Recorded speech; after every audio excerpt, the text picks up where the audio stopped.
Hi everyone.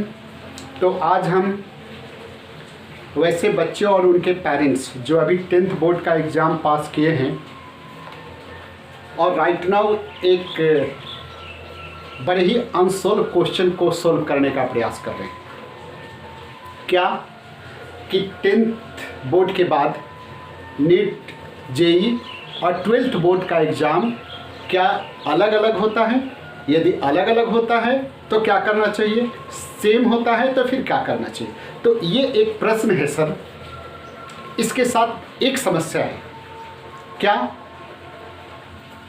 हर कोई आदमी अपने अपने हिसाब से इसको एक्सप्लेन करता है, लेकिन प्रॉब्लम क्या है सो देखिए। जो इस प्रश्न का सही जवाब जानते हैं, जो इस प्रश्न को सही से सॉल्व कर सकते हैं, वो सॉल्व करना नहीं चाहते हैं। मतलब जो जानते हैं वो बताना नहीं चाहते हैं, जो नहीं जानते हैं वो घूम घूम के बताते हैं, और जो जान भी जाते हैं वो जानने का प्रयास भी नहीं करते हैं, और प्रयास कर लेते हैं तो फिर फॉलो नहीं करते हैं। अब इस हम ऐसा क्यों बोल रहे हैं सो सुनिए। जैसा आप बड़े बड़े इंस्टीट्यूट वाले शहर के होटल में आकर के अपना सेमिनार ऑर्गेनाइज करते हैं, आप देखते होंगे शुरू में बहुत अच्छी अच्छी बातें बताते हैं। क्या बताते हैं कि एनसीईआरटी पढ़ना चाहिए, बच्चों देखो सेल्फ स्टडी करना चाहिए, और बाद में एक शब्द जोड़ देते हैं कि ये तभी संभव होगा कि जब आप मेरे यहाँ ला गार्जियन फिर कन्फ्यूज।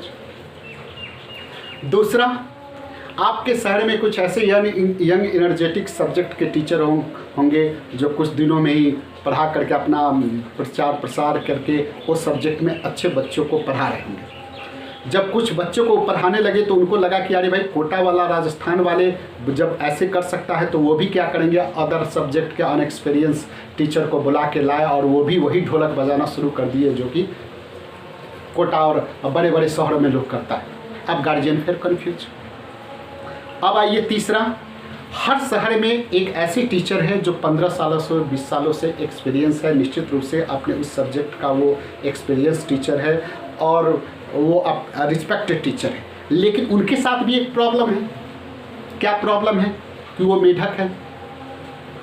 वो उनको एक तराजू पर रख दीजिए, उनसे जाके गार्जियन कहे कि सर आप लोग देखते हैं, आप लोग इतने एक्सपीरियंस टीचर, एक बैनर करके आइए, आप शहर का कल्याण करेंगे। लेकिन उसके साथ प्रॉब्लम क्या है कि एक तराजू पर रखिएगा तो कब उधर करके भाग जाएगा पता नहीं चलेगा। तो अब गार्जियन करे तो क्या करे? यदि कोटा जाता है तो लूटा जाता है, और यहाँ रहता है तो टूट जाता है। तो चलिए अब हम आते हैं रियल प्रश्न पर। क्या रियल प्रश्न है मेरा? क्या नीट, जेई तथा 12th बोर्ड की तैयारी अलग अलग है या एक ही है? तो बच्चों, आप इस प्रश्न का जवाब आप बहुत अच्छा ढंग से जानते हो। क्या जानते हो कि नीट, जेई में ऑब्जेक्टिव क्वेश्चन पूछता है और किसमें, कॉम्पिटिटिव एग्जाम में ऑब्जेक्टिव क्वेश्चन पूछता है, और 12th बोर्ड में सब्जेक्टिव क्वेश्चन पूछता है। जैसे आप एक कल्पना कीजिए कि आप एक पेज पढ़ते हैं इंडस्ट्रियल रेवोल्यूशन। आपको 12th बोर्ड में क्या आएगा कि write down notes about the industrial revolution, जबकि आपको कॉम्पिटिटिव एग्जाम में क्या आएगा कि ये इंडस्ट्रियल रेवोल्यूशन कब हुआ था, कहाँ ज़्यादा हुआ था, कौन है ना, इससे रिलेटेड आएगा। तो निश्चित रूप से ऑब्जेक्टिव का जवाब देने के लिए ऑब्जेक्टिव का क्वेश्चन नहीं पढ़ा जाता, ऑब्जेक्टिव का किताब नहीं पढ़ा है, सब्जेक्टिव पढ़ा जाता है और ऑब्जेक्टिव बनाया जाता है। ये राइट वे है। तो चलिए, चाहे वो 12th बोर्ड हो, चाहे वो कॉम्पिटिटिव एग्जाम हो, तीनों को प्रॉपर वे में तैयारी करने के लिए 3 फैक्टर इन्फ्लुएंस करता है। कौन कौन?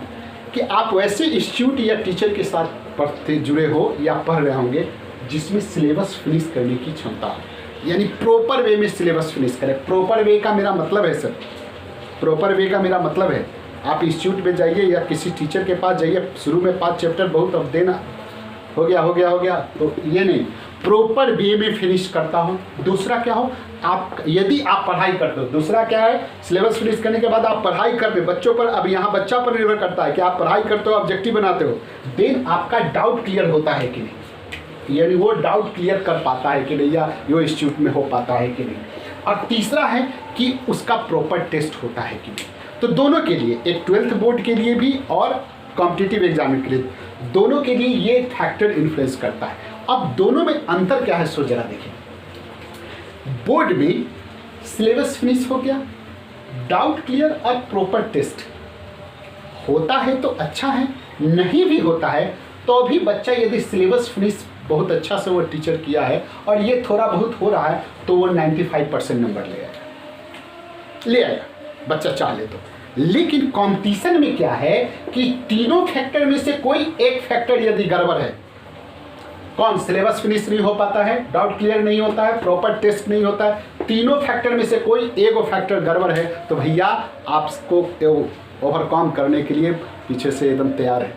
तो अब क्या देखिए कि अब यदि आप क्या करते हैं कि पर्सनल एक्सपीरियंस टीचर के पास जाते हैं, एक्सपीरियंस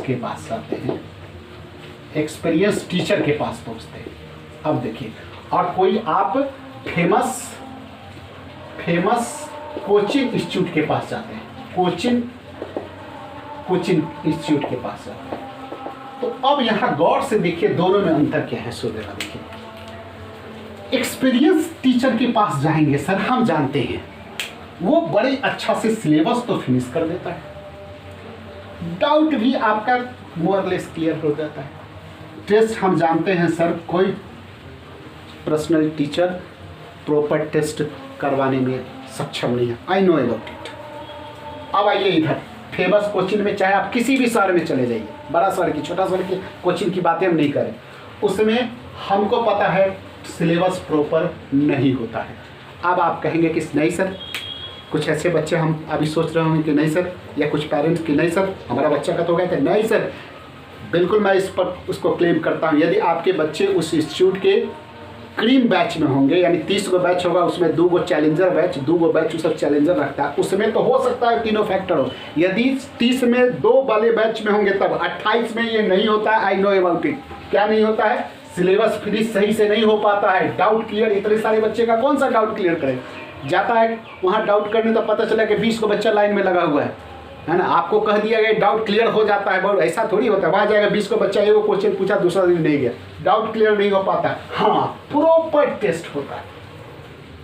तो कोचिंग इंस्टीट्यूट में देख लीजिए सर, सिलेबस फिनिश नहीं हो पाता है, डाउट क्लियर बहुत अच्छा से नहीं हो पाता है, प्रॉपर टेस्ट होता है। आप पर्सनल एक्सपीरियंस मास्टर के पास जाते हैं तो सिलेबस फिनिश होता है सर, सिलेबस फिनिश होता है, प्रॉपर टेस्ट नहीं होता है। इसको मोरलेस आप मान लीजिए। तो प्रॉब्लम तो दोनों जगह है। अब आपको करना क्या चाहिए? नहीं तो करना, मेरे हिसाब से मैं अपना आपको सजेशन दे रहा हूँ, वो करना क्या चाहिए। दोनों जगह जाएंगे, दोनों जगह प्रॉब्लम है सर, तो दोनों का बीच का रास्ता निकालिए। क्या रास्ता निकालिए? आप उस शहर के वेल एक्सपीरियंस टीचर को पकड़िए, थोड़ा सा आपको मेहनत पड़ेगा, साइकिल चलाना पड़ेगा, वेल एक्सपीरियंस टीचर को पकड़िए। लेकिन ये दोनों उसके भरोसे मत रहिए, क्योंकि वो वेल एक्सपीरियंस टीचर आपका डाउट क्लियर और प्रॉपर टेस्ट नहीं करा पाएगा, आई नो अबाउट इट। वो आपको अपने खुद, आप जानते हैं ना, हमारे पूर्वज या बड़े बड़े कोई भी कहता है कि self study is best study. तो सेल्फ स्टडी में यही दोनों छिपा हुआ है सर।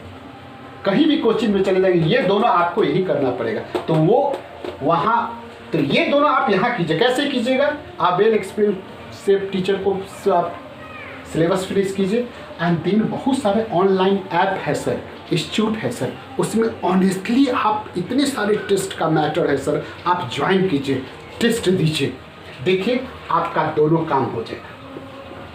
लेकिन इसमें एक दिक्कत है सर, आप पेरेंट्स को भी हम बताना चाहेंगे कि सर आप सुन तो लेते हैं, समझ तो लेते हैं, लेकिन जब डिसीजन लेने जाते हैं तो आप संतुष्टि की बात होती, आप पर चले जाते हैं। आप संतुष्टि आपको कब मिलता है? बड़े इंस्टीट्यूट में जाइए, बच्चों को एडमिशन करा दीजिए, निश्चिंत हो जाइए एकदम वाह, और लोगों को एक्सप्लेन कीजिए। तो सर ऐसे नहीं, आप संतुष्टि से नहीं होता है सर। थोड़ा सा आप रिस्क लेकर के देखेंगे तो आप ऐसा करेंगे तो हमको लगता है सबसे बच्चों के लिए अच्छा होगा कि वेल एक्सपीरियंस टीचर जो सिलेबस फिनिश उसको कर सकता है, एंड देन डाउट क्लियर और प्रॉपर टेस्ट बच्चा तुम खुद करो। वो टीचर उस इंस्टीट्यूट पर विश्वास कम कीजिए। डाउट क्लियर करने के लिए बहुत सारा ऐप आ गया, उससे भी डाउट क्लियर कर सकते हो।